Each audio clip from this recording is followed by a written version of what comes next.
giờ cho nó sợ cho tu cứ giờ ít tu cứ vang cái cho kha ha nữa tu cứ cho kha cho bé sao cho bé cho trong tu sao một mối gì nhá cho tìm mấy cái té lúc sợ nó chỉ tu chờ có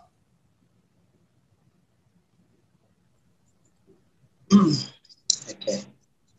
nhà rong cho bé cho thầy cho bây giờ chỉ cho số tuổi chẳng gì ạ lúc con lúc trong là chế tức là mấy chục cụ này ạ tất nhiên là mấy xa cái mấy bao cụ là chế tức là mấy nó cụ hành lúc là mấy bao tại giờ cụ là anh nói ạ để thọ sự trai chẳng gì hết cụ trong xa cụ họ mua lúc sẽ hợp cho lúc làm của nó cho lúc khá cho bé bao là sẽ đánh cho bé sẽ cho thằng mới nhập là tận tên nó cụ giờ tu nè tức là mấy sáng mấy cụ stop bao cụ đó xem mà cụ khen cho mấy cụ giờ tu giờ nhớ cho tết chừng nó của họ luôn nhớ cho hiện cho nó cho nên nó trong sáng cứ lu cụ giờ mấy lu tổ sáng là sẽ thấy lu làm rồi cứ giờ ít lu tổ sáng xa giờ cứ giờ lu lỗ có hát cụ bé luôn này nhớ cho tả nên tả xin nó nếu mua luôn về hồ còn hết xin rồi giờ thì cũng mua lại cứ ở bé dạng này nó lu tổ sáng còn receive giờ một số trang trí lúc tổ chức on receive nhớ đồ khó từ nửa pi trong từ ha luôn bỏ lên trang là chậm có tiếp đó nó giờ yếu ô lên trang sao tới từ chỉ chỗ có tiếp chỉ là khó trong đời lúc tổ chức on receive chậm cho nên nó trở lại cái bếp tiếp đó là lúc tổ chức nó giờ lúc tổ chức thì tại sao ha giờ lúc tổ chức thì lúc ha giờ một cái là mấy hệ đấy giờ nó bếp làm một chỗ khó chuẩn bị sẽ nhiều họ giờ làm chỉ để cho bé giờ mua lại ở bé dạng đó, tất nhiên mà tôi là cụ yếu hà mỗi nhiều chuyện rồi mấy ô tô của nó giờ cho ta cho cái khăn nó chỉ là cho cái khăn cái nhất cho lúa dùng ba một khăn nhất cho lúa dùng lúa thì này cả từ cái giờ giấy nửa tiếng mỗi cho lúa thẳng cho bé ý rồi nhất cho lúa dùng lúa này cả là giờ tất nhiên mà cụ họ mua chẳng cho thẳng cho bé ý lượng gì bé bốn trên tàu còn xếp giờ ởที่จางnó tạo on passive AI của họ là ít bộ phận cóที่gì nó giờ dù tao nha trong này chẳng nó giờ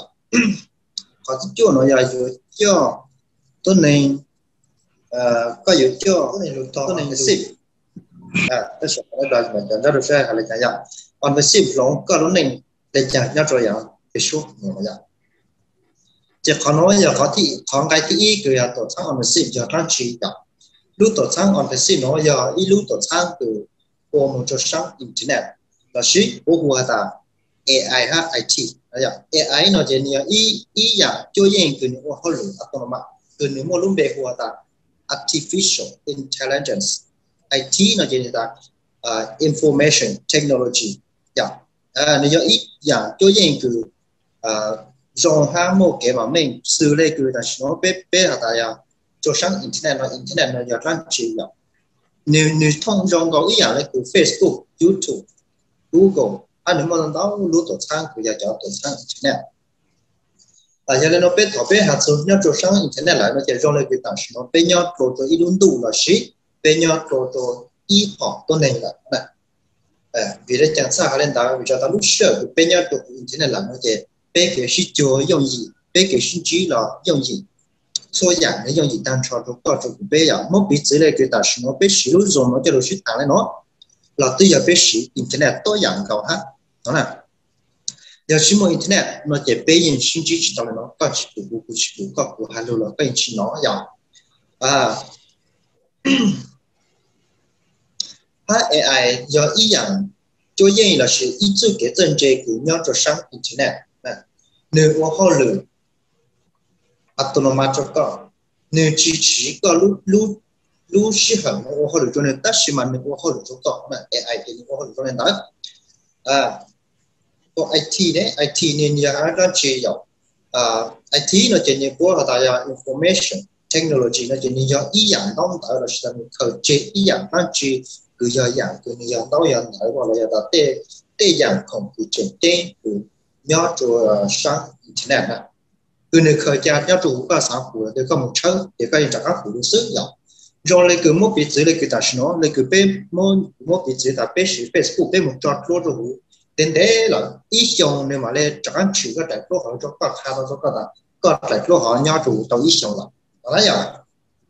là cho nên đó họ nói nếu chơi ý tụ tôi nên tôi chỉ mà nếu khó IT nó được có khó đại trả chỉ khó AI nói nhưng mà lên được một khó được chẳng hạn được khá đó có một khó nó nhau chủ nó tàu ý xong là một ví dụ là ít khó nó là cứ bé một bé từ Facebook bé cho bé đó nó nhiều rồi cho chủ ta vậtที่một ví dụ tại là đây là vậtที่หนึ่งกับsáng lúc sáng thì trong ít hạt chưa có gì cả lo nó chỉ thầu lúc sáng thì thầu nó số vậtที่หนึ่งกับlo thầu lúc sáng thì nó sẽ nửa giờ tại khó lúc khá cho có chủ có cho không nhiều phụ tao ta nó nói giờ nó có nhiều là giờ nó nói giờ có nó nhiều chỉ ít xong nó chỉ nên tại đó lưới giấy xong tại lưới giấy nó chỉ khó nó là gì à AI IT hoặc là cái đó chỉ bé lúc tổ sáng nó giấy lúc tổ sáng cái bé của cho bé sĩ cho nên nó chỉ được mua hơi đúng không chỉ giấy lúc tổ sáng cái một cái và mình một cái chân chế hay là giấy lúc tổ sáng cái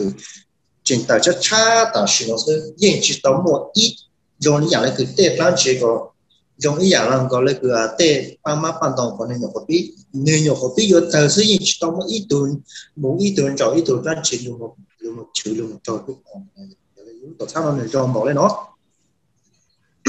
là biết làm một chỗ khó chẳng phát sinh nhiều họ có hai lực lượng gì vậy lúc tổ chức nó mình phải chơi nhau này mình họ một phải chơi nhau chỗ khó rồi giảm tập lúc tổ chức nó đã sửa nếu một ó phải chơi nhau chỉ chỉnh trên cứ ó lúc họ bỏ lúc thì giờ nhau chỗ đến chơi America nè nhau chỗ luôn trong Orlando Florida nhau chỗ đến chơi America cho nên nó mẹ gì phụ ta lu không cả sau to giờ họ phải có son tệ đó giờ pe lu không cả lu cũng nhau chỗ tới chợ mấy cả pe lu không cả lu bỏ lên nó rong bỏ lên nó nhau chỗ tới chợ mấy cả họ thì nó giờ lu tổ sang ilu không cả từ mua nhau chỗ tới chợ India nếu mua lu về nhau chỗ luôn trong hoa ta Hyderabad nên Hyderabad nó mà nhớ ilu trong hoa ta giờ lúc high tech city nó là high tech city nó chỉ sẽ đào tạo cho tôi nên chơi chơi cứ một chỗ sáng IT chỗ sáng AI nó nhau chỗ luôn trong là chỉ sau này mỗi lúc không cả nó chẳng cho tôi tới chơi giờ cho tôi nên thì tốt lắm của họ luôn nó là giàu cho nên nó mình dùng đó tại bên lúc tổ sang nó mình chơi lúc tổ sang của cho nên chỉ một tổ là chỉ một lúc học họ chỉ bé một họ chơi nhau một họ chơi của khó một lúc họ chơi nhau tất cả một lúc chỉ tất cả nhưng mà cho tôi này cứ họ lùi nhau chủ lúc cho chế nó tất cả nó nói vậy cho nên nó lúc tổ sang nó họ chơi nhau chỉ nhau một họ chơi nhau trong này nó biết làm một chỗ khó thì bé nó dạng on the seat biết thế thầu từ lúc lại nè hai người phổ vàng một lê bỏ lên cha là lúc tổ sang on the seat nó nửa bi dài ra chỉ chỗ nè nửa bi dài ra chỉ chỗ là dưới nửa bi thế cho thầu vấn thi này ở vấn thi cầu gì lúc sang play off hàng cầu gì đâu là hai nửa mua cái phổ vàng lúc cái màu sai thông là lúc là tên nó cứ sẽ là cứ mấy tiếp bao tại sao tới một số của hát cầu tại lúc đấy trở lại nó cứ sẽ ở của cầu chẳng lúc đấy trở thông là lúc là tên nó đó cho nên nó khó được phổ vàng nó giờ lại chẳng mua cho tôi này cứ nhau cho số lúc đấy trở một nhau cho của tại lúc đấy trở nó chỉ cho nhau cho lúc tổ chức ở xin nó cho nên nó tại sao nó mua cho chỉ cho bây giờ lại giờ chỉ cho tại sao mua tham cho giờ gì của cầu ít hàng cho của chưa chọn cho chưa tận lên từ lũ ấy từ cho nhau chủ lũ tổ chức còn xin nó giờ này nó mấy phụ tao là bây giờ tổ chức nó giờ lúc tổ chức từ rồi ha nếu một số vùng thì nếu một cái bảo mẹ nên chọn trang một thông là đúng là tên là số chế cổng số hai tuần này bố có thành cho bố gì gần luôn cho nhau chủ lũ tổ chức nó lại giờ này nó khá tao cho bé bao là lũ tổ chức nó giờ ấy lũ tổ chức từ nên và mình sai này cho nên nó bùi một bí dưới là chẳng biết được tổ chức nó họ và mình sai miền bao là thầu Facebook vậy thầu Facebook của cả bố lu Facebook nó tại bố chỉ là ôi nhau cho ít lúc mà hạ lại nhau cho tới chả mấy cả sức bố chỉ xí mí ai sức từ xí hỏi là cứ được chỉ trâu sáng nó xong được thầu cứ lúc tổ chức nó cứ thế cả trong là thế là em bây giờ có tao sử Facebook nó thòng xong up hàng cậu ý cậu họ lưu sư là giờ bây giờ nó rồi sang tới chuyện nó thì bây tao sử là sức tất sử mà thọ có được những cái một trong là thế là đó tất sử bây lúc nó ta sử nó trốn thành cái này cái một trong là thế tất sử ta sử nó được đứng một chỗ tới chờ chống bỏ cái nó đau lúc tới chờ mà nó đau tôi chỉ chống bỏ nó có bao số lúc lần lộ còn phải xin nó có tiếng gan lúc ấy tôi chỉ nhớ trụ nó là cho nên nó thấy tao hát khá tao được có hát của bé bao hả bé lu tổ chức còn phải xin nó nhưng giờ ilu cứ chọn hai ilu cứ một số một bé ilu một cái mà mấy hai người phụ mà sai đặt ta này bây giờ cho nên nó lúc tổ chức nó chỉ nên biết thế là nó luôn hai người phụ mà lên bỏ lên nó người chọn bỏ lên làm cái nó làm thì nó bé một tuần chỉ cho khó tiếp bao giờ cái yếu lúa tụi cho nó cái yếu tàu tôi lại chẳng các sao tàu lúa tụi cho nhau chủ lúc tổ chức nó xin nó là vậy sự lấy cứ biết cho cứ mấy người lúa cho cho nhau chủ nó là chỉ chỉ là mấy người pháo là tất sử giờ ta có họ giới từ cái tổ chức để các chuyện tao có họ ta có yếu chẳng các sao lại qua tới tụi cho nhau chủ là chỉ cho nên nó sức từ cho có lúa bao số là nó mình khá có ta có yếu lại chẳng rồi thànhที่họ nói giờ có yếu chủ tàu cái đấy là sự ta có yếu chủ tàu thì nhà chủ họ thì có yếu chủ tàu đấy thì cho là sự này bây giờ ít bỏ nó là giờ có ít bỏ nó là nó giờ lên chẳng có ít bỏ nó là nó rồi chỉ giờ tung tê ta là chỉ là chưa chọn sang mà nó giờ giờ ta giờ giống như là tung tê nó chỉ tung tê thầu cứ biết cả lúc tổ chức nó chỉ từ chữ là lúc tổ chức nó nửa sáng chỗ này cứ chưa chọn sang mà là tất nhiên mà nửa sáng ta cho tôi này nhớ chỗ lúc là tên nó chuyển chủ cho tôi cho những trong hành cho nên là cha này lúc tăng cho tôi cho những chọn nếu sau này một tuần trên đủ nếu một sau này một khỏi chụp một chúng ta nên chưa khỏi chưa chọn xa cả sức cho nên nó khỏi ít bỏ đó là nó do lên chẳng bây giờ toàn chỉ $1 bây giờ họ đây cứ có đàn tê tóm tới là chỉ có đàn khang đàn mình càn nó dạng được lo chỉ hay lên đó chỉ khỏi giờ ta mua khỏi $1 là nó chỉ là có ít bỏ đó là chỉ cho khỏi $1 nó chỉ nên giờ ít bỏ hay sang $1 đó là vì cho họ ta biết sáng nhà tới chuyện nó nó chỉ bây giờ bây giờ tôi cứ nên thế nhà cho con đó có tôi ở nơi lúc thằng khám tiêu giá tôi cứ mất bị xử lý nói vậy ta giờ ta cũng giờ tôi cứ trong bê cho con cũng giờ tôi cứ thế nhà cho con rồi chỉ có tôi giá cũng chẳng nhà của tôi bán xì tận $1 nó là vậy cho nên nó chỉ là có sáng ít bỏ $1 tôi xin là chỉ sẽ tao ta cũng giờ tao sẽ khoảng $1 họ cho con đó là cho nên cho nên đó là chỉ là thì ở nơi họ有开呢别họ một bê đôi tổ chức mà lại cứ họ bê có một bê thành khai này vậy thànhที่1nó chỉ là khai trong bê chỉ có ít bỏ $1 còn thànhที่2nó chỉ là thànhที่2nó chỉ tới ra đồng chế nội dung chế là chỉ có đồng chế nội dung là chỉ tới ra nội dung chế có chưa chọn sang là một ít bộ lo chọn $1 vậy chỉ tới giờ chỉ có $1 chỉ tới giờ một ít bộ hay chỉ chọn $1 đó chỉ có nó giờ cóที่2đặt khai ít bộ một số bộ chỉ chọn còn nó giờ có từ bây giờ tàu lùng một số từ chỉ cho lại cứ có từ bên nó giờ tàu lùng thế nhà ít ra cho lúc tổ sang thảo lúc tổ sang mình khai cầm một trong lạt tê lại là dù trong thảo lúc tổ sang khai cầm một trong lạt tê lại nó chỉ có chỉ lùng trắng cho lúc xưa đấy nó chỉ cóอยู่แต่ละตาหมดละก็ตามหมดเลยเหรอเจ้าขอจำต้องได้คือก็อยู่หมดเลยจงเป็นในยามสั้นชีอ่ะเขาคือก็อยู่หมดชีก็จำต้องได้เจ้าก็ชีก็แต่งมาประจำตัวละชีก็พอสมรภูมินะจนจงเป็นซึ่งเขาlên đó chỉ có cùng có sự tôn trọng nên nó rất dễ tao cho con này là giờ hát chỉ được cả nhà trên du đó là có ít bộ cho ốc của cho nó là để biết cho nó là bây giờ tao thể có ít bộ và sĩ ốc của cho thầu lúc đó thằng này cứ khen mình chúng là thế là cho họ nói giờ khai cho biết cho nó là bây giờ từ từ giờ chỉ cho là biết báo mà tao bây giờ tao bằng họ chuyện giờ đây nó có cái thứ chi nó giờ là họ rong là lúc tổ chức ở cái sự giờ phát triển anh nên rong tổ chức nó giờ có người bề đồ chỉ cho là có chỉ cứ có chỉ tàu họ được nhang là có gì tàu nhang vì cho họ đã lúc tổ chức người họ được cho có ít bộ một set nơi yon trả tôi này cho con yon trả cho lúc khác rồi cho con nhiều cho con lúc nào cho 100 nhá cho chỉ số từ website chỉ số từ link của bộ bao đó từ tổ chức làm xin cái trong này đó là giờ khó tệ cái con đang của họ biết thì giờ thì ở nó giờ cứ ít bộ là chỉ ở bộ chỉ trong đó nó chỉ biết thì một tổ khả năng nè biết thì một tổ khả năng của lúc tổ chức một biết lúc nào cho một class cho một thứ nhà cho coi cho một thứ nhà cho biết số lên số tôi bây giờ chỉ cho nhà chủ đó hay lúc tổ chức nó nhớ lúc tổ chức cứ bên trên phải chơi sức ít bộ ở đó là nó sức có một sản tại giờ ít bộ là nó giờ có chỉ chơi được lúc nào nữa có một sĩ là ít ở phần hiện tại là ít bộ là nó sẽ chỉ tàu biết sĩ cái lúc thì giảm về lên đó tất nhiên là thầu có một có khoản nhà cho được ít từ cho nhà chủ lúc tổ chức là mình xin nó để thầu lúc tổ chức nó được kê cả lại có lúc này có pin nữa có ít bộ ở đó là sức nó được của trong tổ chức uống chơi ta cóอยู่หาตาอาจารย์เท่าเขาอาจารย์กูชื่อว่าน้องมุ่งเด็กอะไรอย่างข้าให้คนสิข้าต้องก็ป้อตาเปรูตัวช่างน้องโคชิตอจำกันนะตาก็อีตัวนี้ก็ยังจอยลูกเบสิแต่สิก็ยังอยากจะอุจุเก่าแต่ในก็ไปเจอตัวเราย่อสิก็ลูกเป็นสิเก่านะถ้าลูกตัวช่างน้องเนี่ยจิตช่วยอย่างการเราจงก็เลยหรอกจอคงสี所以呀，做嘢佢冇咗做到餐咯，你只單炒你都講，你拉幾浪幾路都講，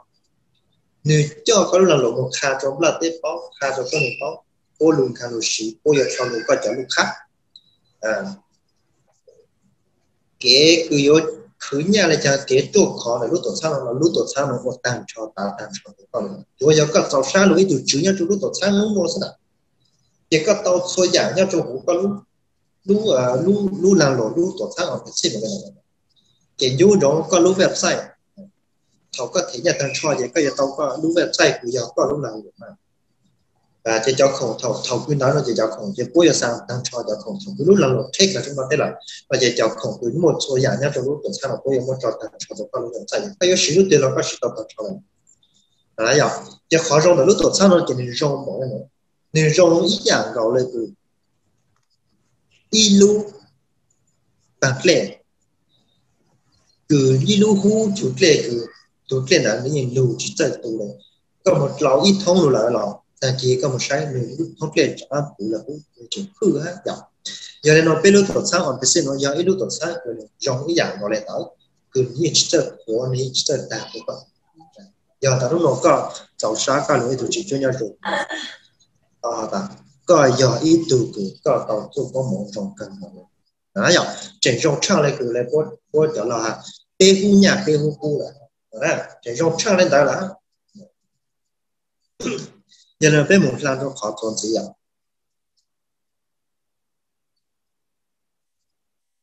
bê yuan chỉ tao on cái gì mình chẳng là suy bê một chỉ tao on cái gì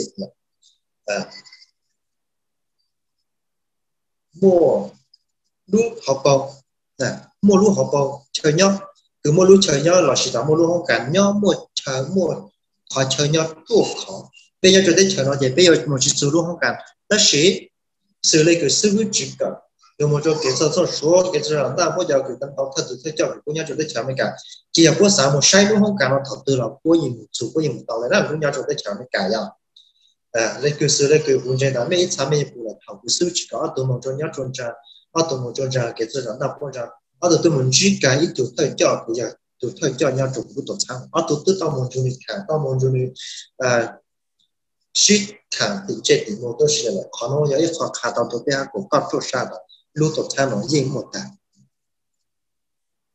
anh nhớ lúc tổ chức cái tổ khó này là nếu muốn tao lúc tới chờ cái lúc tôi chỉ cho là giờ này nó mới sáng là tao hảo cứ lúc tổ chức nó là chỉ một chứ lúa tôi cho lúa đợt đầu tôi chờ nó có phổ biến cả lúa với được chỉ là chủ của tổ chức này đó này giờ này nó khai tao cho có là lúa tổ chức nó dễ một tranh tài dễ một khỏi chơi nhau có dễ một đau chủ chơi nhau chủ nó chủ nhau cho tới chờ mới cả nhau cho tới chờ lúa đấy giờ có dễ một đau khó cho tranh chấp là chỉ là thầu câu cái tôi chỉ cho là cái giờ tao lúa xem lại cho lúa nhau cho tổ chức nó hai nhau rồi nó còn họ nói giấy khó khăn tao cho các bạn lúc tổ chức nó dễ một tranh tài hát chỉ ta lên đó cho nó chứ cứ nhớ cho tới chờ mấy cả cố nhìn cả tôi một sai lúc tổ chức nó xô ra cho xô luôn này bố nhìn càng tôi sai bố nhìn càng cho lú tổ sang mà xin nó lú website là sai lú tổ sang nó giờ một lần chỉ sai một cái dạng cứ một thao cái thao chạy là mà ta chỉ biết lú tổ sang nó giờ lú tổ sang chạy như thế lú tổ sang cứ như giờ trồng cái trồng chạy cho lú tới chạy là à cho nên nó cú sáng ta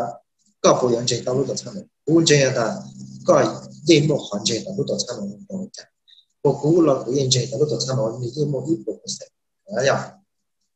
cho nên nó biết làm một số gì cho hoàn chẳng á còn nó tổ chức nó xịn chỉ AI nó hơi ít bộ phận thảo hạt chữ AI là nó chạy của sáng ta bây giờ bây xa cứ bây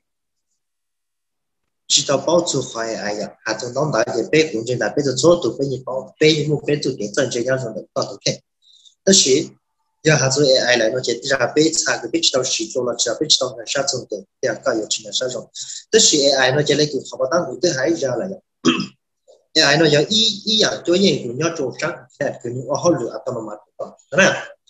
nếu họ lựa ít bộ phận cho có đó hai lúc tổ sáng nó nếu một thằng cho nhau không sử dụng chỉ cho tại dạng cứ trên ý dạng không cứ nhau trộn bên tổ sáng nó dưới nó chỉ những cái lưu vòng gọi là cái lưu YouTube lưu vòng gọi là lưu Google lưu vòng gọi là cái lưu Facebook đó nè chỉ cho nên nó bên một chỉ cho tại dạng nó là không cần cái lưu từ chỉ chỗ nào chỉ có chỉ tao ít của chỉ cho tới lúc làm lộ ý dạng không của con dùng đó là ý dạng không chỉ là ý lúc làm lộ đó nè chỉ có về lên ta của Hà Nội dạng còn về ý nhiều của họ đó là tức là chỉ có tao với được chỉ cho nhau cho lúc tổ sáng luôn bỏ lên rồi nếu mỗi lúc tổ sáng luôn lên rồi tất nhiên mà nếu không một cho tổ sáng cứ giờ chọn mỹ do lúc đó để cứ nếu như lúc ấy anh nhau chủ chỉ cho tới lúc đó rồi nó còn một chẳng lúc tổ chức nó là AI nó là AI nó giờ ý dạng không bé của ta giờ lúc đó giờ bộ bé ta là bộ autonomous thế sĩ lúc này cái là giờ bộ ta automatic là giờ chỉ là nó cũng có hạt số cho họ ta AI nó bây giờ nó chỉ là có biết chữ này nó có biết chữ là thầu cái con chỉ nhà cho con số đông là giờ con chỉ cái nhà cho con số đông nó cũng nhớ chủ số có hiện sang cái kho quả mà ít còn đã tôi cho khá tao ta có tao chỉ nhà cậu hắn cho các tuần bên rồi còn nó để chơi được tôi này cứ nhiều nhóc của chơi là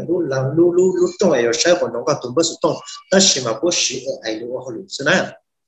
trong này đó AI nó nếu chỉ bao game nếu chỉ chơi mua mò nếu chỉ chơi su nếu họ luyện nên gặp lâu số một sáng luôn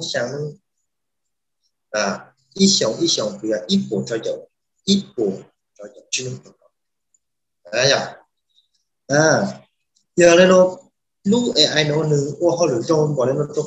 có là có những chuyện tao nói chuyện là số lúc sửa cái thảo cái lúc tổ chức nó này cho các lúc là nó cho một khá giống là tép bao nhiêu trái nhà cho con nhiều khử nhà cho con lò nơi sĩ AI họ lựa chọn coi là chỉ sẽ là khá tao cho tép bao là lúc tổ chức on xin nó giờ ít lúc tổ chức cứ chủ còn lúc này một cái bảo mình là vậy và lúc mình gặp bao là on passive will force you success in your life nói vậy còn lúc này yêu chủ của mình sẽ là nhà ta còn lúc nhau chủ làm vì cho họ ta nó sử AI họ được tốt cho nên nói lúc tổ chức on the scene nó giờ ít lúc tổ chức cứ nhiều cứ nhà cho con lúc sở có cứ cho rồi vì đấy cho giờ hạt cho họ nó chỉ là có yêu chương trình ta sử cũng trình vì đấy vì cho họ ta cũng chỉ tao có ít tổ này cứ cho cũng ta sử mà giờ AI cứ tao cũng đó nè chỉ hạt cho sáng internet nó chỉ lấy cái tài số trong tủ nó biết ta ít là chỉ bây giờ bự vậy ít là bây giờ bự ta chỉ mà nhớ rồi sáng ở mấy cả nhớ rồi nó nấu được thì chẳng không cần lúc là thế nào cô tăng tỏ cam đủ cô tăng tỏ của họ đủ cô tăng tỏ sĩ tỏ cô tăng tỏ sĩ thế nào nó chỉ là cái gì từ chữ nhất chụp nó là chỉ là ta có trâu ru là nó có lúc nào nó đi trâu ru chụp con này nè cho tôi nên sĩ với sĩ chôn nút chôn mòn này có số một con này nè chỉ là trong này nó chỉ bên lúc tổ chức nó sai trái lúc tổ chức cứ nhà cho con nó sợ các cụ cho gì đấy chỉ lúc tổ chức nó chỉ nên cho mọi nó để khá cho các bao lên đó để biết làm một chỗ khó tồn gì vậy chỉ khó cũng thấy gì nó là bây giờ tàu nhà này chẳng bây giờ tàu nhà luôn đó cho tôi này của nhau tổ chức biết đó tao luôn tại chán nhà phúc lá của lúc tổ sang phúc của con tao luôn tại cho tôi nên của lúc sĩ có cho chuyện gì tao luôn tại chán nhà phát sang của lấy của percent và percent nó giờ lại chẳng giàu cho tôi nên nhớ chủ có ăn sẽ tao ta có một ít bán tôi nên nhớ chủ ăn là ta nó một bị ta lại ta có một ít bán tôi nên nhớ chủ có ăn là cho nó luyện nó tổ sang thế là cho nó tổ sang nhiều hơn là có sản ở nhà cũng có tôi giảm nó ha或者他如果个起码样个起码一头多年嘞，那了就投入多少开，入多少亿，么多年就搞，好嘛，就多年哈，建有要有年就搞哈，那讲讲少讲讲不来了要讲讲来讲来讲，不和的 bonus 啊，接下来呢就才到的百六多少呢，因为 bonus 搞，啊。他叫到那个波罗蜜水比较多认识的被人到nhà了，เขา8%nó làเขา8%nó chỉ do họ cứ lưu tổ số lưu tổ sang cứ số lưu làm rồi internet nhớ số lưu là thế nào để bố hiện tàu 8% cũng là số lưu tổ sang còn lại một bị chữ này nó giả ra cũng một hai này nóเขา8% nó một bị chữ đã cần gì cái tiền bán cho con số tổng là xứ nó chỉ lưu tổ sang internet cứ bố cho phải chọn bơ số tông là cho một chỗ lúc tổ sáng là chỗ lúc bữa sáng như thế này là bố tôi giờ giá có chọn nhà cứ còn chín bán nó 8% phải là bố tôi giờ tàu khoảng 8% nó chỉ khoảng nó chỉ bố trả lại tại giờ khoảng nhà 8% nó chỉ cũng mất sáng này nó cũng mất sáng tại mấy mất sáng tại 8% cho được không cho cộng chỉ sẽ tao đã bên chín bán ít ra cộng nó chỉ lúc tổ sáng như thế này để tao bé để cứ bé bổ kỹ bây giờ là bé bổ kỹ nó bé cho tôi này nhớ cho tới chân nó một sáng láng tại tôi này cũng chỉ là sáng láng tại tôi này nó但是嘛，比较个比市动，比市场那个sáng láng của tôi này vì thế rằng cũng sao hay nói cho họ ta tiếp tục có tôi một all động là có một số động là chúng ta là có thể một computer sử họ được ha chỉ không nói gì biết cái sử thế này nó thì được lại giờ này nó sáng láng mình muốn sáng láng cho được con cho biết bộ nó nên ta chơi đó nên ta lấy cái off hàng ta láng off hàng tại láng nhà nó mà cái ít lúc lì thế nào ít lúc lì sẽ có tàu bên cho nhà chúng tôi cứ off hàng tại láng nó là off hàng tại láng nó chỉ là mua hào nhà mình cả là chỉ là tàu lấy cứ online đó là tàu lấy cứ online tại đó là cho một số lúc tổ sang tàu là đó là bây giờ này nó thầu cứ biết tổ sang nó thế là chỉ biết tàu họ biết % nó bây giờ này nó có sản lập của chúng đó là chỉ còn nó online tại đó là nó mà chỉ là biết tới trường lo do但是嘛从đó cho tới trường của trường một tôi để chống chạm bên nó để họ tao bỏ lên trang là nó giờ nó tỏ chỉ là bây giờ sản bây giờ mới cho được lại ở nhà là chỉ nhiều tàu hàng số con số của bé là chỉ giờ này nó bé lúc tổ sang nó được tàu nhà được cái khử nhà mong cho tàu này nó họ coi tàu nhà là tàu luôn rồi họ lên nó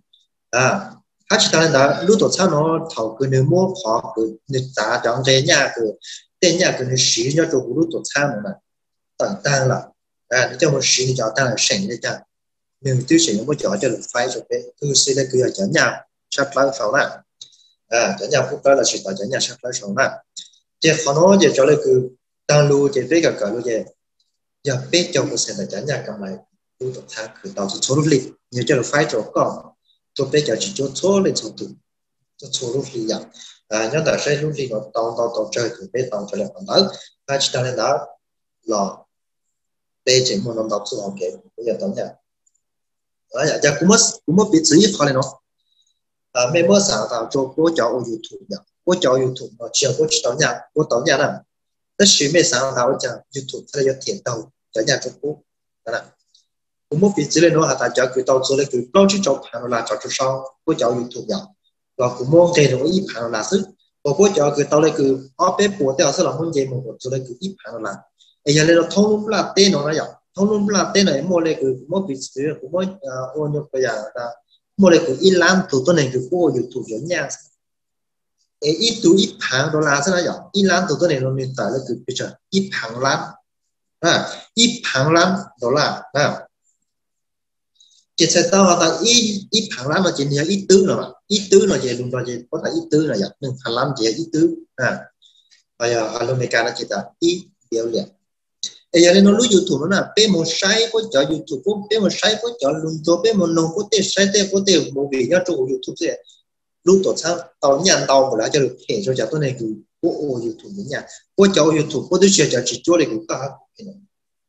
bây giờ nó lúc tổ sao nó có giờ có hai cụ bây giờ tôi chỉ là nó bé hay giờ tao một lần nha đấy giờ cho nên đó giờ bé làm một chỗ khó chọn gì có chọn gì nó có giờ cho này bán có lọt tàu hoặc là chip nữa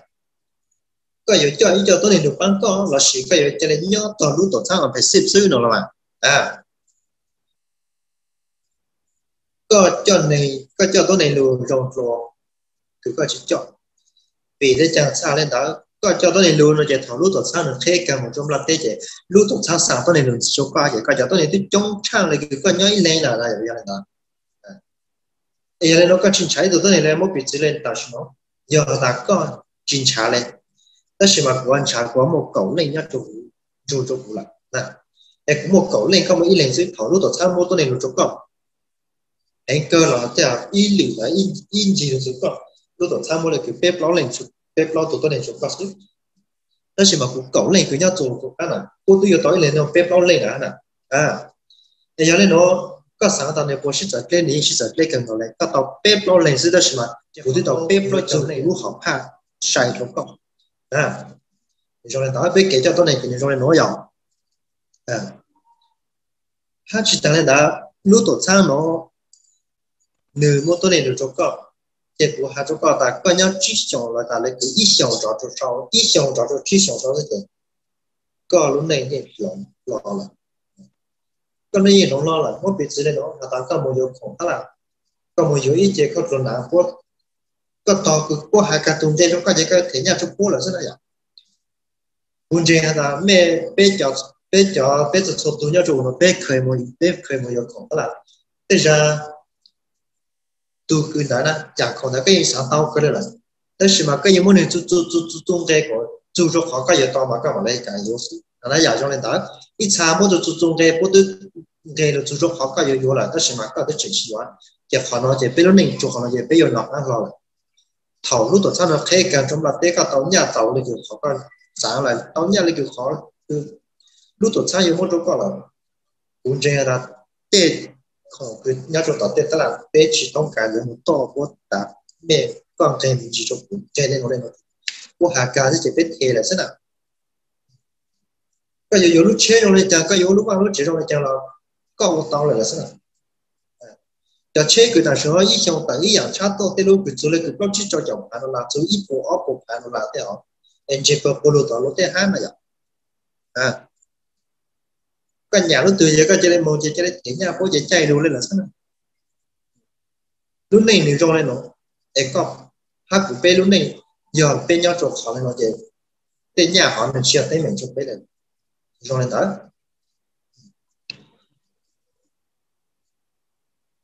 bây giờ nó có bốn mỗi ít lúc sẽ một cái cái sản chơi lúc này cho lên đó giờ này cái của hai cho bố cũng một hồi nó cho tiền anh đã cũng phải chơi nhau một chút tiền cũng phải chơi mà một mà được ở bên luôn ha ở bên luôn chơi cũng có mua cho chơi cũng nhiều cho chơi rồi trông thế này vậy ở đây qua nhiều tôi cho thì nhiều là tôi cho lên luôn thế nào ở đây thằng dùng mua dùng cũng có cho chơi dùng chơi nhà thao lại dùng chỉ giờ tiền một sai cho có cho chơi thảo chẳng lúc chơi nó có rồi có sử dụng một trâu có tận đây là bây giờ nó lúc này rồi nó cũng sáng của bên lúc này nó sáu một họ trong này nó nhau trộn được có bên lúc này nó tạo ít tạo cái này chứ để sáng của nó bên sáu một này nó bên lúc tổ tham mà gì bên lúc tổ tham nó được nhiều cứ có gì có tên nó có cái tàu thằng này là chỉ họ cái bên cho tôi này nó là gì chỉ chỉnh trên cần rồi ha bên một chỗ họ cái cầu giờ còn cái xếp vô nó cái lúc này rồi nhà bên số có cũng mấy đôi chuyện một sáng là có nhiều cứ của xong nó tập trung cái sự kiện này vấn đề là bây giờ chưa chọn của sen để bây giờ cái bây giờ chỉ tôi là hiện tại chưa chọn của sen để bây giờ tôi này cái bây giờ nhau cho lúc tổ tham bây giờ cho tôi chọn gì để tôi nếu cứ muốn làm một tên nếu một tàu món lọ tê tu nếu chỉ muốn làm một tên nếu một ô họ được cú chỗ tê với sát cứ có tê với sát cái chế chán tu là cú ya bây giờ khử cho nó món tu bây giờ là tàu mỏ bây giờ nó có bộ sáng ta có giờ lỏng có lúc này trong này nó ha có bộ sáng ta có mấy sự kiện cha sa ta có nhiều của có lúc này chỉ là sự kiện giờ lên nó cũng khá cho các bảo ta tôi chú học cái cứ trong trong lời cho các kể giờ luôn sang on passive đấy giờ lúc nó có giấy thuộc photo rồi cũng mất hàng bé mất hàng của con nó ta có chỉ tua sát là chính chính sát rồi chú lấy chặt thế sĩ u giờ ta bé cho không chỉ cho ta dạng nó giờ có sĩ chỉ ta chút số dạng là một ở bé dạng nhau rồi nó để nó có gì tao lúc sĩ nè họ có lúc sĩ u chẳng có sai u chẳng ta lúc bé dạng on passive kể giờ lúc thì khá cho con mò nó lúc sĩ hàng nó nào khá có bao này nó kể giờ nó bé lúc này bé giờ nó tao lấy chẳng dạng giờ ta bây giờ sĩ bây giờ trang lúc dùng một hồng bây giờ sĩ bây giờ trang lúc dùng một khứ sẽ để bây giờ này gì lòng nhiều hay nè thế nên nó chắc có của bây giờ chỉ sang được nhau chỗ lúc tổn thương rồi bây giờ ít tuổi chỉ cho nhau chỗ lúc tổn thương rồi để cho sắp bố chỗ lúc tổn thương ở phải xin nó cho các chỗ học kia tổ các sáng thì mong cho con lúc này dạng tổn đề chỉ có lúc này sự ta sử dụng các thằng cho các chế độ này lúc này có thể mình tu mình nhiều có thể sẽ lên sinh dự tập hơn lúc này nó có nhiều trong tối giản đó giờ thảo lúc tổ chức nó thế là có sáng hạt ta có những món con lúc về cho cái ý tưởng mình được sai một tí để cho một bên bên một tí là cái gì cũng tao đấy nè cho nên lúc tổ chức nó người sau này giờ lúc lúc tổ chức cứ ở trong vào này lúc tổ chức nó người trong ý dạng đó là cứ lúc phát trong thì có tăng tỏ dùng càng một tổ có lúc này dạng về số lúc này cứ một nào một hậu lúc này cứ chỉ cho những lúc này và mình các tổ có lúc này nhà tổng thể cho gì hai cháu tôi này cứ cho nó một sĩ giờ trong ý dạng của từ các chế là sĩ tôi hiểu sĩ thì thế tao lúc họ trong cái làng sao đó thì có bao hạt ta có chỗ sao ta lúc tổ thăng on là sĩ rồi tôi lúc tổ thăng cứ giờ lòng có này còn dù lúc ít tạo tôi này nhau thế là cũng mất hàng tôi bé chế hàng từ lúc nào nó là chế bé hàng từ sau này nó xứ để cô cái nói để cô trong xa cho lúc xí hàng cứ mua thuộc của hai dạng hai trong xa cho có cứ ít tu cứ có tổ còn tôi bé mà nó cái là cái lỗ nó chỉ là cái củ này cho bé tận đó ra là cái lỗ nó chỉ bé chỉ dùng có nè bé chỉ dùng có bây giờ chỉ có sân nào của con rồi, ta chỉ mà bên một thằng khá cho con nó sẽ không có tổng sát sức vì cho họ đã thấu cái lỗ lọ họ nhà ở trong bề là nhờ con lên đọc, chưa cũng có chỗ con đó chỉ mà nhà con lên giờ có tổng sát có chủ sát cho lúc của thằng chờ con lỗ đọc để cũng cho bé sĩ thằng sau này nó sức để cho lúc xưa cho số này cho tôi cũng biết tao sát để còn lòng lên nó bây giờ ta giả từ chính sát nó ít cho họ cứ bé cho sửa cho mẹ nó một cái mẹ nó một